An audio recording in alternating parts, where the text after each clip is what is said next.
Good evening everyone, good evening, hello, नमस्ते, आदाब, सत श्री अकाल जी। किवें हो? ठीक हो सारे? चलो, बहुत अच्छी बात है। कैसा रहा कल का आप लोगों का सेशन? स्टूडेंट्स के मेरे पास मैसेज आए हुए हैं, देखे हैं मैंने।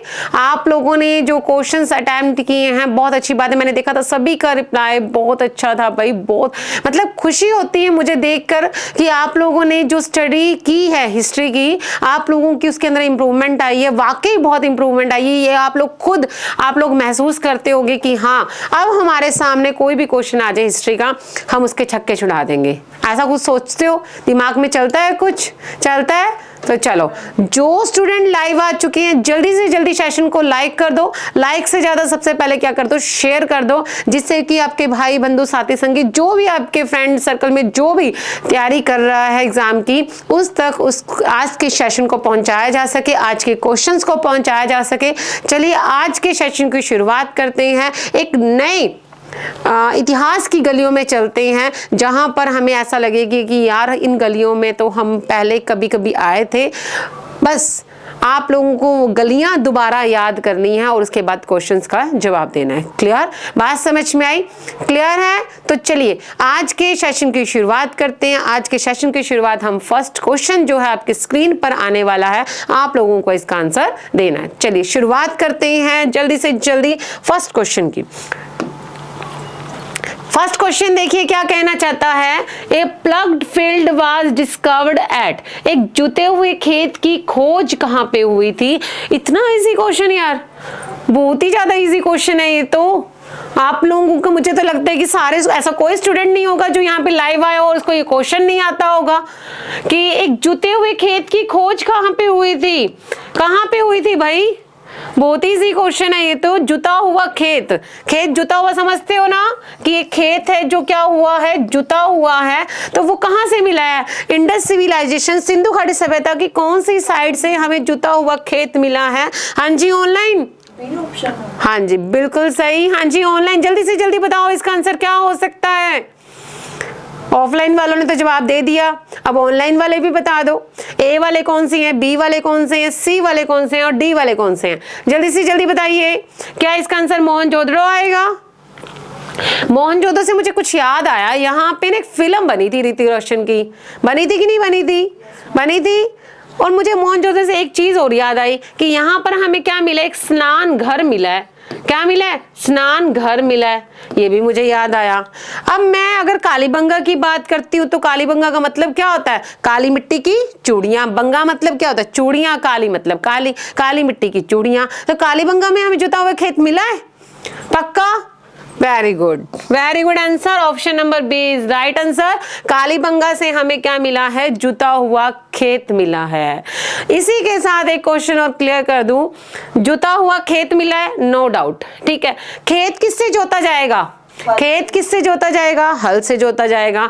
तो हल के यूज के एग्जाम्पल्स हमें कहां से मिले हैं? कालीबंगा से मिले हैं। और एक चीज और सुन लो, कालीबंगा से हमें 2 बार जुता हुआ खेत मिला है। कहने का मतलब कुछ टाइम पे खेती ऐसे की जाती थी और कुछ टाइम पे खेती ऐसे की जाती थी, क्योंकि यहाँ पे जो खेती की जाती उसकी जो भूमि होती थी वो क्या हो जाती थी, उसकी एनर्जी, उसकी पावर कम हो जाती थी। इस वजह से जो लोग थे वो खेती ऐसे करते थे। बात समझ में आई? तो 2 बार जुता हुआ खेत कालीबंगा, हल के यूज के साक्ष्य कालीबंगा। अब आप मुझे बताइए, हल का टेरिकोटा, हल का खिलौना कहां से मिला है? कहां से मिला है? बनवाली से। कहां से मिला है? बनवाली से। क्लियर? अगर हम बात करें हड़प्पा की, सिंधु घाटी सभ्यता का प्रवेश द्वार है। सिंधु घाटी सभ्यता के अंदर सबसे पहले किसकी खोज हुई थी? हड़प्पा की खोज हुई थी। तो सिंधु घाटी सभ्यता का प्रवेश द्वार किसको कहते हैं? हड़प्पा को कहते हैं। लोथल, लोथल से कुछ याद आया? Very good. लोथल में हमें क्या मिला? डॉक यार्ड मिला है, जहाज की गोदी मिली है, जो सिंधु घाटी की सबसे बड़ी क्या है? इमारत है, सबसे बड़ी क्या है? चीज है। क्लियर? लोथल से हमें क्या मिला है? Dockyard. क्या मिला है? Dock yard. लोथल कहाँ पे है? गुजरात में। लोथल कहाँ पे है? गुजरात में। हड़प्पा कहाँ पे है? हड़प्पा कहाँ पे है? आधुनिक पाकिस्तान में। कहाँ पे है? आधुनिक पाकिस्तान में। पंजाब के पाकिस्तान का जो पंजाब प्रांत है वहां पे क्या है? हड़प्पा है। कालीबंगा कहाँ पे है? राजस्थान में। और मोहनजोदाड़ो भी कहाँ पे है? सिंध और पाकिस्तान। क्लियर? बात समझ में? आंसर क्वेश्चन क्या पूछा था? जुता हुआ खेत। बिल्कुल सही। ऑनलाइन आप लोगों के ये प्यारे प्यारे जो आंसर हैं ये मुझे कॉन्फिडेंस दिलाते हैं कि मैं आप लोगों को बेहतरीन और बेहतरीन तरीके से मतलब क्या करवाऊं कि आप लोगों को और इससे ज्यादा मतलब आप लोगों के क्वेश्चन ऐसे मतलब चुटकियों पे हो जाए। हालांकि जितना भी करवाती हूँ मतलब जो भी आप लोगों को करवाया जाता है वो अपनी 100% के 200% देने की कोशिश करते हैं हम सभी टीचर्स। लेकिन आप लोगों के मुझे कई बार समझ में नहीं आता, आप लोगों को क्वेश्चन आता होता है लेकिन आप लोग उसको अटेम्प्ट नहीं कर पाते हो। बात समझ में आई? तो option number B is right answer. आगे नेक्स्ट क्वेश्चन की तरफ बढ़ते हैं। नेक्स्ट क्वेश्चन देखिए, Gautam Buddha attained Mahaparinirvana in kingdom of. Mahaparinirvana, what is the meaning of Mahaparinirvana? Gautam Buddha की जीवन की ऐसी कौन सी घटना है जिसका नाम महापरिनिर्वाणा है? तो उसका मतलब है मृत्यु, मौत, डेथ। महात्मा बुद्ध की जब मृत्यु हुई थी तो उस घटना को क्या कहते हैं? हम महापरिनिर्वाणा कहते हैं। जब वो घर से निकले थे तो उसे क्या कहते हैं? महाभिनिष्क्रमण कहते हैं। जब उनको ज्ञान प्राप्त हुआ तो उसे संबोधि कहते हैं। जब उन्होंने पहला उपदेश दिया तो उसे धर्म चक्र परिवर्तन कहते हैं। और जब उनकी मृत्यु हुई थी तो उसे क्या कहते हैं? महापरिनिर्वाणा कहते हैं। आपसे क्वेश्चन सीधा से पूछा गया है कि महापरिनिर्वाणा उनकी मृत्यु कहां पे हुई थी? आपके सामने 4 ऑप्शंस दिए गए हैं, अंग, मगध, मल और वस। बताइए क्या है इसका आंसर? बताओ बताओ, जल्दी जल्दी बताओ स्टूडेंट। वेरी गुड, हाँ जी बताइए क्या बात। इस क्वेश्चन में सोचने की जरूरत कैसे पड़ रही है? मुझे पता है इस क्वेश्चन में आप लोगों को सोचने की जरूरत पड़ेगी क्योंकि इसमें सीधा आंसर ही नहीं दिया हुआ। महात्मा बुद्ध की जो मृत्यु हुई थी वो कहां पे हुई थी? कुशीनारा में हुई थी। कहां पे हुई थी? कुशीनारा। कुशीनारा किसकी कैपिटल थी? कुशीनारा किसकी कैपिटल थी? आप सभी को पता है 16 महाजनपद हैं। 16 महाजनपदों में से एक महाजनपद था जिसकी कैपिटल का नाम कुशीनारा था। बताओ वो महाजनपद कौन सा था? बताइए जल्दी से जल्दी ऑनलाइन। वेरी गुड, अब तो बता दो। अब तो मैंने ट्रिक भी बता दी आप लोगों को। कौन सा था? कौन सा था? मल। मल की 2 कैपिटल थी, एक का नाम था कुशीनारा और एक का नाम था पावा। एक का नाम था पावा। कुशीनारा में क्या हुआ था? महात्मा बुद्ध की क्या हुई थी? डेथ हुई थी। और यहाँ पे किसकी हुई थी? महावीर स्वामी की हुई थी। और ये दोनों के दोनों किसकी कैपिटल है? मल की कैपिटल। तो 16 महाजनपदों में से जो मल है उसकी कैपिटल का नाम क्या है? कुशीनारा। और महात्मा बुद्ध की मृत्यु कहाँ पे हुई थी? कुशीनारा में। इजी सा क्वेश्चन था। आप लोगों ने सोचा यार महात्मा बुद्ध की मृत्यु तो कुशीनारा में हुई थी, यहाँ तो कुशीनारा ऑप्शन में नहीं है, इसका मतलब मैम ने क्वेश्चन ही गलत दे दिया। यही सोचा था। अरे भाई दिमाग तो लगाओ। कुशीनारा किसकी कैपिटल है? मल की कैपिटल। तो आंसर क्या आ गया? मल आ गया। क्लियर है? समझ में आया? तो option number C is right answer. Clear है ऑनलाइन? चलो कोई बात नहीं, अगर गलत भी हो गया कोई दिक्कत नहीं है। मैं बार बार यही कहती हूँ। आप लोग पता क्या सोचते हो? यार हमारे सारे क्वेश्चन सही होने चाहिए, हमारा कोई क्वेश्चन गलत नहीं होना चाहिए। क्यों? अगर मान लो आपके सारे क्वेश्चन सही हो जाए, अगर मान लो कोई क्वेश्चन ऐसा आ जाए जो आप लोग जिसको जानते ही ना हो, ये तो आपके लिए खुशी की बात है कि आज आपको क्लास में कुछ नया सीखने को मिला। सीखे हुए को क्या सीखना? सीखे हुए को क्या सीखना? कुछ नया सीखने को मिला तभी तो मजा आता है क्लास में। आज मतलब याद रखोगे कि यार इस क्लास में क्वेश्चन था जो हम लोगों को आता नहीं था और इस क्वेश्चन का आंसर ये था। बात समझ में? तो हमेशा डीमोटिवेट मत किया करो अपने आप को। अगर गलत हो गया तो कोई बड़ी बात नहीं है। हमेशा कहती हूं अगर क्वेश्चन क्लास में गलत हो गया कोई बात, कोई बिग डील नहीं है। लेकिन एग्जाम में आप लोगों का गलत नहीं होना चाहिए क्योंकि वो स्टेप ही ऐसा है, ऐसा लगता है कि ये जो स्टेप है इसके अंदर हम आर या पार है। बात समझ में आई? तो कभी भी एग्जाम के अंदर क्वेश्चंस को गलत अटेम्प्ट मत करो, जल्दबाजी में क्वेश्चंस को अटेम्प्ट मत करो। क्लियर? और घबराओ मत, सबसे बड़ी बात यही है। नेक्स्ट क्वेश्चन देखो। Which one of the following was the initially the most powerful city-state in India in the 6th century BC? Very good. 6th century BC में क्या आए थे? महाजनपद आए थे। क्या आए थे? महाजनपद आए थे। और कितने महाजनपद थे? 16 महाजन। आप लोगों से क्या पूछा गया? ये जो 16 महाजनपद थे, इसमें सबसे ज्यादा पावरफुल महाजनपद कौन सा था? सिटी स्टेट कौन सा था? 6ठी शताब्दी ईसा पूर्व में निम्नलिखित में से कौन शुरू में भारत का सबसे शक्तिशाली शहर राज्य था? Very good. क्योंकि आप सभी को पता है, बताओ भाई इसका आंसर क्या होगा? ऑनलाइन जल्दी जल्दी बताइए, इसका आंसर क्या हो सकता है? Very good answer, option number D, Magadh. क्योंकि आप याद कीजिए, मैंने आपको बताया था कि मगध जो है, इसने पूरे जितने भी 15 महाजनपद थे उन सभी पर क्या कर लिया था? अधिकार कर लिया था। अरे सीधा सा एग्जांपल देती हूँ यार, आप लोगों को पता है सिख धर्म में कितनी मिसलें हैं? 12 मिसलें हैं, पता आप सभी को। लेकिन आप लोग क्या याद करते हो कि इन 12 मिसलों में से सबसे ज्यादा शक्तिशाली पावरफुल कौन सी थी? शुक्र चकिया, सही थी। उसी तरह से 16 महाजनपदों में से सबसे शक्तिशाली महाजनपद कौन सा था? मगध था, जिसने बाकी के बचे हुए को अपने अंडर में कर लिया और भारत के अंदर एक शासन की क्या की स्थापना की, पूरे भारत पर अधिकार कर लिया। बात समझ में आई? तो 16 महाजनपदों में सबसे शक्तिशाली मगध, क्योंकि सारा मौर्य एम्पायर किस पे आ जाता है? मगध पे आ जाता है। जितने भी वंश आते हैं, हर्यक वंश है, शिशुनाग वंश है, नंद वंश है, सारे कहाँ पे आते हैं? मगध में आते हैं। क्लियर? बात समझ में आई? तो option number D is right answer. Easy सा क्वेश्चन था, बस थोड़ा सा समझने की जरूरत थी, कॉन्सेप्ट्स को समझने की जरूरत थी। जरूरी नहीं होता कि जो क्वेश्चन उसके जो ऑप्शंस आए हो वो आपको आते हो। मैं बार बार कहती हूँ कि क्वेश्चन को पहले ध्यान से पढ़ा करो, उसके आसपास का सोचा करो, ऐसा हुआ था। आप लोगों को पता ही है, मैं आप लोगों को कहानियों के थ्रू समझाती हूँ, क्योंकि हिस्ट्री अपने आप में ही कहानी है। तो उन कहानियों को याद किया करो, उन कहानियों से अपने आप आंसर निकल आते हैं। बात समझ में आई? समझ में आया तो option number D is right answer. Clear? आगे बढ़े, नेक्स्ट क्वेश्चन। क्वेश्चन देखिए क्या कहता है, कितना अच्छा क्वेश्चन आया है कि मोहम्मद गजनी ने भारत पर 17 बार आक्रमण किए। बिल्कुल सही है, 17 बार आक्रमण किए थे। कितनी बार आक्रमण किए थे? 17 बार। सही है कि नहीं है? नहीं यार, मुझे ऐसा लगता है 18 बार आक्रमण किए थे मोहम्मद गजनवी ने। क्या मैं सही हूँ? मतलब मैं गलत हूँ? आज मैं गलत हूँ? चलो मैं गलत हूँ, आप लोग सही हो। हमेशा always right, students are always right होते हैं, हमेशा स्टूडेंट हमेशा सही होते हैं। ठीक है, 17 बार आक्रमण किया, ये बात मान ली। सेकंड रॉन्ग है। Very good. वह भारत में स्थायी मुस्लिम साम्राज्य स्थापित करना चाहता था। अब मुझे बताओ यहाँ पे क्या मैं गलत हूँ? मोहम्मद गजनवी ने भारत पे 17 बार आक्रमण किया, आप सभी को पता है। उसका 16वां जो आक्रमण था वो सोमनाथ पर, आप सभी को पता है। लेकिन क्या ये बताओ, क्या वो भारत में एक स्थायी मुस्लिम साम्राज्य स्थापित करना चाहता था? क्या ये लाइन सही है?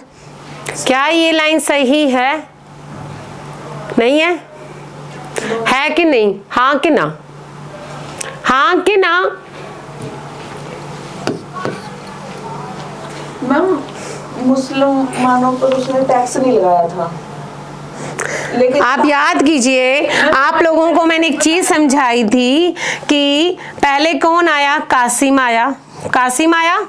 उसके बाद कौन आया? गजनी आया, गजनवी आया। उसके बाद कौन आया? गौरी आया। और उसके बाद कौन आया? बाबर। भारत पर 4 बार मुस्लिम आक्रमण हुआ है। पहला अरब आक्रमण, दूसरा तुर्क आक्रमण, तीसरा तुर्क आक्रमण, बाबर मंगोलों, मतलब चंगदाई तुर्की और मंगोल मिक्स था। ठीक है, आप लोगों को क्या बताया था? कासिम का उद्देश्य क्या था? भारत को लूटना, क्योंकि ये अपना एक बड़ा एम्पायर बनाना चाहता था। गजनी का क्या उद्देश्य था? भारत को लूटना, तभी तो उसने सोमनाथ की लूट की थी। क्यों? क्योंकि वो मध्य एशिया में एक बड़ा एम्पायर बनाना चाहता, बड़ी सेना बनाना चाहता था। तो इसका मतलब बी क्या हो गया? आर क्या हो गया? गलत हो गया। ए क्या हो गया? सही है। A is true and R all false. Question को पढ़ा करो ध्यान से, उसके बाद आंसर दिया करो। मैंने सारे कॉन्सेप्ट्स क्लास में कंप्लीट करवाए हुए हैं। ऐसा कोई स्टूडेंट नहीं है मुझे जो ये कह दे कि मैम आपने कॉन्सेप्ट्स नहीं करवाए हुए। मैंने हर चीज आप लोगों को, जो चीज नहीं भी करवानी चाहिए थी मैंने वो भी करवाई आप लोगों को। ये कोई बात बताने वाली नहीं थी कि मोहम्मद गजनवी का मेन मोटो, मेन उद्देश्य उसका धन लूटना था, कोई नहीं बताता। बात समझ में आई? क्योंकि वो सीधा इतना बताएगा कि महमूद गजनवी ने 17 बार आक्रमण किए थे और जो 16वां आक्रमण था वो सोमनाथ पर। 16वां भी नहीं बताता, वो सीधा बताता है महमूद गजनवी ने 1025 में सोमनाथ पर आक्रमण किया था। बस वही बात खत्म हो जाती है। सोमनाथ की मैंने आप लोगों को पूरी कहानी बताई थी कि क्यों उसने सोमनाथ पर अटैक किया था, कैसे उसको सोमनाथ से पैसा मिला। Yes ma'am. बात समझ में आई? क्यों उसको बुत शिकन कहा जाता है? बुत मतलब स्टैचू, मूर्ति, मूर्ति को तोड़ने वाला क्या कहलाता है? बुत शिकन कहलाता है। बात समझ में आई? तो option number C is right answer. Clear online? Clear है? समझ में आ रहा है ऑनलाइन? बिल्कुल सही। चलिए आगे बढ़े, नेक्स्ट क्वेश्चन देखते हैं। During whose reign Mongol invader Genghis Khan come through the northwest fortune in India? Mongol आक्रमणकारी चंगेज खां। कौन? चंगेज खां। किसके शासनकाल में? भारत की नॉर्थ वेस्ट सीमा से होकर आया था। उस टाइम पे भारत का सुल्तान कौन था? अलाउद्दीन खिलजी, इल्तुतमिश, बलबन एंड ऐबक। बताओ बताओ भाई, बताओ बताओ, जल्दी जल्दी बताओ। ये मैम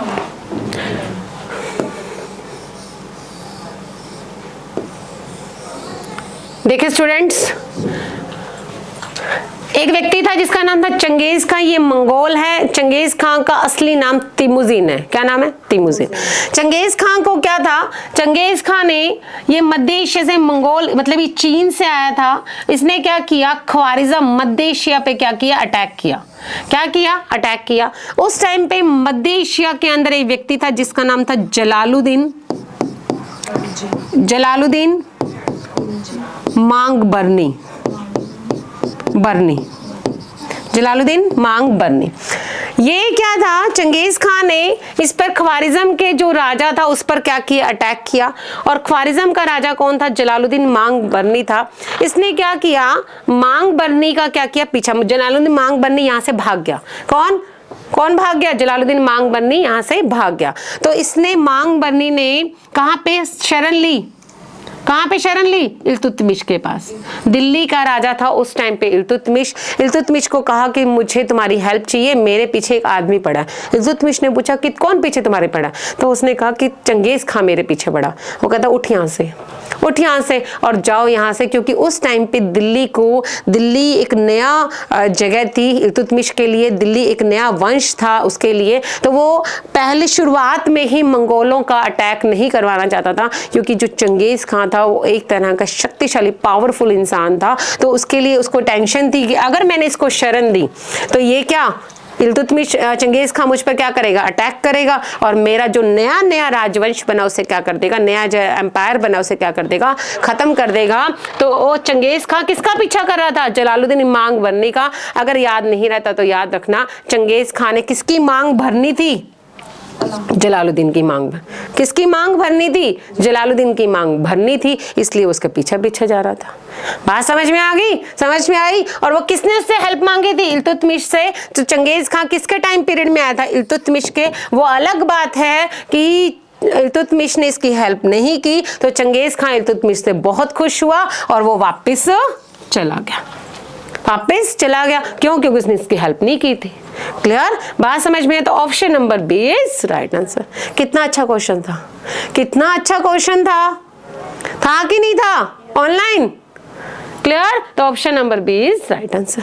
मैम मंगोल ये कास्ट जिन्हें मंगोल एक जाति है, बहुत कट्टर, बर्बर। इनके अंदर दया नाम की कोई चीज नहीं है। आप सभी को मैं बताऊं, चंगेज खान ने ऑर्डर दिया हुआ था कि जो भी हिंदू लोग तुम्हारे सामने आते हैं उसका सिर धड़, अपने सैनिकों को ऑर्डर दिया हुआ था कि जो भी हिंदू लोग तुम्हारे सामने आता है उसका सिर धड़ से अलग कर उसकी माला बनाओ। जिसकी सबसे ज्यादा माला होगी, मतलब सिर की, उसको सब क्या दिया जाएगा? इनाम दिया जाएगा। वो ऐसे काटा, माला तलवार में पिरोया, ऐसे काटा, तलवार में पिरोया, ऐसे काटा, तलवार में। आप सोचो कितना निर्दयी हो सकता है। चंगेज खान ने तो कोई अगर गर्भवती लेडी भी है, गर्भवती है, तो उसका पेट चीरकर उस बच्चे को निकाला और उसके सामने उसको मारा है। आप सोच सकते हो, इमेजिनेशन कर सकते हो कि चंगेज खान कैसा था। क्लियर? तो option number B is right answer. Clear? आगे देखिए नेक्स्ट क्वेश्चन, बाबर ने सबसे पहले पातशाह की उपाधि धारण की थी। स्टूडेंट मैं आपको बता दूं, जो मुगल जो राजा थे, मुगल बादशाह कहते हैं हम सभी को, तो आप देखिए दिल्ली सल्तनत के जितने भी राजा थे उन सभी ने सुल्तान का टाइटल लिया था, लेकिन जब मुगल आते हैं तो उन्होंने किसका टाइटल लिया था? बादशाह। जैसे बादशाह अकबर, बादशाह शाहजहां, तो इन सभी ने क्या बादशाह का टाइटल लिया है। तो सबसे पहले किसने शुरू किया था? इसे बाबर ने शुरू किया था। आप सभी को मैं बताऊं, बाबर की जो पैतृक समझते हो, पूर्वजों की क्या होती, जो उसके दादा पापा जो उपाधि लेते थे उसका नाम था मिर्जा। क्या नाम था? मिर्जा। इसने क्या किया, 1507 के अंदर इसने, जब ये काबुल का राजा था, काबुल का शासक था, उस टाइम पर इसने मिर्जा की उपाधि को त्याग दिया और किसकी उपाधि को ध्यान कर लिया? पातशाह या फिर बादशाह। पातशाह या फिर बादशाह। बात समझ में आई? बात समझ में आई कि मिर्जा का टाइटल इसने छोड़ दिया। मिर्जा इसकी पैतृक उपाधि है, पूर्वजों की उपाधि है। इसने 1507 में किसको छोड़ दिया? इस मिर्जा को छोड़ दिया, मिर्जा का टाइटल छोड़ दिया और किसका टाइटल धारण किया? बादशाह का टाइटल धारण किया। तो उस टाइम पे वो कहां पे था? काबुल में था। कहां पे था? काबुल। इसने काबुल पर अधिकार किया था 1504 में और 1507 के अंदर इसने बादशाह का टाइटल लिया था। Clear students? समझ में आ रहा है? Yes ma'am. बिल्कुल सही, online. Very good answer, option number B is right answer. बात समझ में आए? आगे बढ़े नेक्स्ट क्वेश्चन की तरफ। चलो, द प्योर सिल्वर रुपया वाज इशूड। आज हमारे भारत की करेंसी क्या है? रुपया। सबसे पहले किसने शुरू की थी? वो शुद्ध चांदी रुपया किसके द्वारा शुरू किया गया था? अकबर, शेरशाह, जहांगीर और औरंगजेब। बताओ, हमारे भारत की करेंसी क्या है? रुपया है, आप सभी को पता है। किसने शुरू की थी ये? हालांकि उस टाइम पे वो चांदी की थी। बताइए किसने शुरू की थी? ऑनलाइन। बिल्कुल बिल्कुल बिल्कुल बिल्कुल बिल्कुल बिल्कुल सही। आप लोगों की जो प्यारे प्यारे आंसर है वो रुकने नहीं चाहिए, उनकी जो लड़ी है वो बनी रहनी चाहिए। आप लोग हर क्वेश्चन का जवाब दो, मैं ये उम्मीद करती हूँ, चाहे वो गलत ही दो, कोई दिक्कत नहीं है। इसका आंसर क्या आएगा? शेरशाह। शेरशाह ने देखो, एक तो शुरू किया था दाम, एक शुरू किया था रुपया और एक शुरू किया था मोहर। जो गरीब तबका था, जो गरीब लोग थे, उनके लिए क्या था? दाम था। जो एक क्या था? तांबे का सिक्का था। रुपया जो था वो किसके लिए था? मिडिल क्लास लोगों के लिए था। किसके लिए? मिडिल क्लास लोगों के लिए। कौन सा था? चांदी का। किसका? चांदी का। और मोहर जो था वो किसके लिए था? अमीर के लिए था। और वो किसका था? सोने का। उसने हर एक वर्ग का क्या रखा था? ध्यान रखा था। हर एक श्रेणी का क्या रखा था? ध्यान रखा था। दाम, रुपया और मोहर। तो रुपया किसने चलाया था? Sher Shah Suri. Option number B is right answer. Clear? बात समझ में आई? समझ में आ रहा है? क्लियर है ऑनलाइन? चलिए आगे बढ़ते हैं। Which of the under return pairs of correctly matched. निम्नलिखित युग में से कौन सा सही मेल है? सही पूछा गया। क्वेश्चन को पहले ध्यान से पढ़ा करो। क्या पूछा गया? सही पूछा गया। अब मुझे बताओ सही कौन सा है? क्या वो 17 है? आप लोगों को ये तो पता चल ही गया होगा इनको देखने के बाद में कि ये वही राज्य हैं, वही स्टेट हैं जिनके ऊपर डलहौजी ने हड़प की नीति अपनाई थी, लैप्स की नीति अपनाई थी। अब मुझे आप बताइए कि कौन सी थी? 17 को क्या 1849 में हड़पा था? क्या पंजाब को 1848 में हड़पा था? क्या झांसी को 1855 में हड़पा था? क्या अवध को 1856 में हड़पा था? बताओ क्या हो सकता है इसका आंसर? आप लोगों को मेरी ट्रिक याद है? ट्रिक याद है? सितार जरा संभल कर बजाओ। संभल कर बजाओ। सितार जरा संभल कर बजाओ। उदय को खांसी ना आ जाए। आ जाए। ठीक है। सितार मतलब 17। 1848। यहाँ पे क्या दिया हुआ है? 49। तो इसका मतलब ये क्या हो गया? गलत हो गया। हो गया गलत। जरा 1849, संभल कर 1849। जरा मतलब जैतपुर, संभल मतलब कि संभलपुर। ठीक है। 1849 यहाँ पे जैतपुर संभलपुर नहीं दिया हुआ। चलो बात खत्म करो। ब से क्या हो गया? बघाट। कब? 1850। बात समझ में आई? उदयपुर 1852, खांसी झांसी कब? 1853। यहाँ पे क्या दिया हुआ है? झांसी 1855, तो ये गलत दिया हुआ है। समझ में आ रहा है? Yes, समझ में आ रहा है? अब ना से क्या आ गया? नागपुर आ गया, 1854 आ गया। आ से क्या आ गया? अवध आ गया। क्या आ गया? अवध। क्या आ गया? 1856। 1856 यहाँ पे अवध क्या दिया हुआ है? तो इसका मतलब option number C is right answer. Punjab आप सभी को पता है 1849। पंजाब से तो युद्ध किया था। बात समझ में आई? तो ऑप्शन नंबर सी। ऐसे क्वेश्चंस निकाला करो, जरूरी नहीं है कि आप लोग आए क्वेश्चन का आंसर आए। क्वेश्चंस को जो आप लोगों ने ट्रिक्स याद किए हैं उनके थ्रू निकाला करो, आपको बहुत इजीली समझ में आ जाए। क्लियर? समझ में आया? नेक्स्ट क्वेश्चन की तरफ बढ़े। हाँ जी स्टूडेंट, जो स्टूडेंट पीएस टेट की तैयारी करना चाहते हैं, बैच शुरू हो चुका है भाई आज से 11 अप्रैल से। जल्दी से जल्दी ज्वाइन करो ताकि आप लोगों का जो सरकारी नौकरी पाने का वो सपना पूरा हो सके। क्लियर? नेक्स्ट क्वेश्चन देखिए। The immediate cause of the India first world war independent. यहाँ पे क्या पूछा गया? भारत के पहले स्वतंत्रता तत्कालीन कारण पूछा गया। तत्कालीन कारण तो आई थिंक शायद एनफील्ड राइफल था। तत्कालीन कारण जो इमीडिएट कॉज था वो तो एनफील्ड राइफल ही था, चर्बी वाले कारतूस था। क्या यहाँ पे चर्बी वाले कारतूस ऑप्शन में दिया हुआ है? लॉर्ड डलहौजी की चूक की नीति, ब्रिटिश साम्राज्य द्वारा धर्म में हस्तक्षेप, सैन्य असंतोष और आर्थिक शोषण। यहाँ तो दिया ही नहीं हुआ ऑप्शन में। क्या करें? सैन्य संतोष तो वो तो किसानों का भी था, वो तो किसानों का भी था। जैसे ऑफलाइन स्टूडेंट कह रहे हैं सैन्य संतोष, वो तो किसानों का भी था। भारत का आर्थिक शोषण भी हुआ था, ये भी ऑप्शन में आएगा। यहाँ पे क्या पूछा गया? इमीडिएट पूछा गया है, तत्कालीन कारण पूछा गया। तत्कालीन कारण तो भाई वो ही था, चर्बी वाले कारतूस। वो मिलिट्री थी। हाँ, फिर वो तत्कालीन कारण पूछा, किसने की वो नहीं पूछा गया। कारण क्या था? तो चर्बी वाले कारतूस ही था, एनफील्ड राइफल था। तो इसके अंदर तो ऑप्शन भी नहीं दिया हुआ। क्या करें? चर्बी वाले कारतूस ने किसके ऊपर अटैक किया था? धर्म के ऊपर अटैक किया था। क्योंकि हम लोग वेजिटेरियन है, ये हमारा क्या कहता है? धर्म कहता है। इस्लाम धर्म के अंदर सुअर शब्द का यूज नहीं होता, वो उनका धर्म कहता है। तो धर्म के ऊपर ही अटैक किया था। इमीडिएट कोर्स तक देखो, कारण कहने को सारे ही हैं, लेकिन क्वेश्चन देखिए तत्कालीन कारण पूछा गया। तत्कालीन में यहाँ पे एनफील्ड राइफल नहीं दी हुई। एनफील्ड राइफल नहीं दी तो इसका मतलब क्वेश्चन गलत हो गया? नहीं, यहाँ पे नन ऑफ द अबव भी नहीं दिया हुआ, ऐसा भी नहीं दिया। तभी मैं कहती हूँ ना, क्वेश्चन को धीरे धीरे समझा करो, ऐसे जल्दबाजी में आंसर मत दिया करो। कॉन्सेप्ट्स को समझा। आप याद करो, जब मैंने आपको बताया था एनफील्ड राइफल, तो उन्होंने क्या उसके धर्म के ऊपर अटैक नहीं किया था? धर्म के ऊपर अटैक किया था तो वो धर्म ही था। तत्कालीन कारण क्या था? धर्म था। तो धर्म के अंदर ब्रिटिश अंग्रेजों का क्या था? हस्तक्षेप था। बिल्कुल सही, option number B is right answer. जरूरी नहीं है एनफील्ड राइफल यहाँ ऑप्शन में होगा। बात समझ में आई?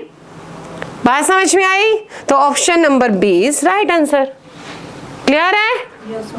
क्लियर? आगे बढ़े। Next question. निम्नलिखित में से किस अंग्रेज ने सबसे पहले भगवत गीता का अंग्रेजी में अनुवाद किया था? सभी स्टूडेंट्स के लिए नया क्वेश्चन है, मैं बता देती हूँ। एक अंग्रेज था चार्ल्स विलिकिंस, उसने भगवत गीता का क्या किया था? अंग्रेजी भाषा में क्या किया था? अनुवाद किया था। Option number B is right answer. And question बहुत अच्छा है एज ए जनरल नॉलेज के लिए कि भगवत गीता जो हमारी संस्कृत भाषा में भगवान कृष्ण जी के उपदेश हैं, वो जो भगवत गीता है जो हमें अपने जीवन जीने का सिखाती है, हमें जीवन जीने के गुण देती है, हमारा लाइफस्टाइल कैसा होना चाहिए वो सिखाती है। तो उस भगवत गीता का अंग्रेजी भाषा में अनुवाद किसने किया था? चार्ल्स विलिकिंस ने किया था। क्लियर? बात समझ में आई? इसी के साथ जो स्टूडेंट यूजीसी नेट की तैयारी करना चाहते हैं, जो लेक्चरर बनने चाहते हैं, भाई जल्दी से जल्दी बैच को ज्वाइन करो, क्योंकि आप लोगों का एग्जाम बिल्कुल पास में है। समय को वेस्ट मत गवाओ। क्लियर?